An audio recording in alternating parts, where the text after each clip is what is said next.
மகாராஷ்டிராவில் பேஷ்வாக்கள் என்று அறியப்பட்ட பிராமணர்கள் பிரதம மந்திரியாக இருந்த காலத்தில் பட்டியலினத்தைச் சேர்ந்த மகர்களின் மீது மிக கடுமையான அடக்குமுறைகள் நிகழ்த்தப்பட்டது.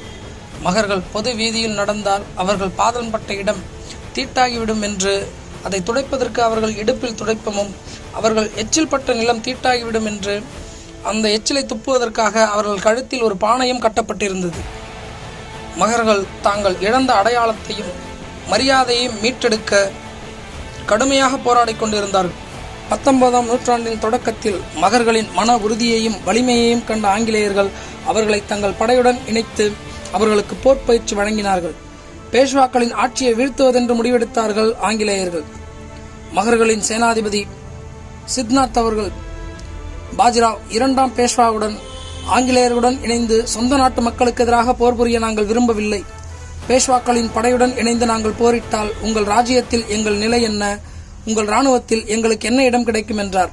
அதற்கு பாஜிராவோ, ஊசி முனையில் ஒட்டி இருக்கும் தூசி அளவிற்கு கூட உங்களுக்கு இடம் கிடைக்காது. எங்கள் காலுக்கு அடியில் கிடக்கும் தூசி நீங்கள்.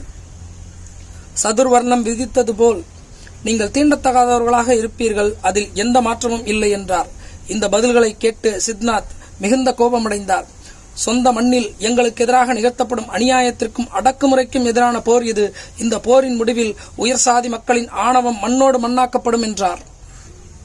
1818 ஜனவரி 1ஆம் நாள் கேப்டன் பிரான்சிஸ் டாண்டன் தலைமையில் 500 மகர் வீரர்கள், 250 குதிரை வீரர்கள், 2 பீரங்கிகளை கொண்ட ஆங்கிலேய படை சுமார் 25 மைல் தூரம் கடந்து வந்து சோர்வுற்றிருந்த நிலையில் பீமா நதிக்கரையில் உள்ள கொரேகான் கிராமத்தில் குதிரைப்படை, காலாட்படை என 28,000 போர் வீரர்களை கொண்ட பேஷ்வாக்களின் படையை எதிர்கொண்டது.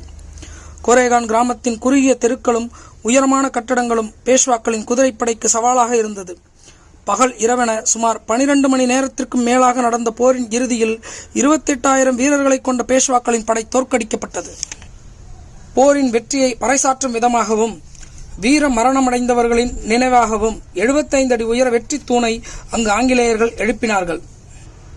டாக்டர் பாபா சாஹேப் அம்பேத்கர் அவர்கள் இதை கண்டறிந்து மகர்களின் வரலாற்றை மீட்டெடுத்தார்.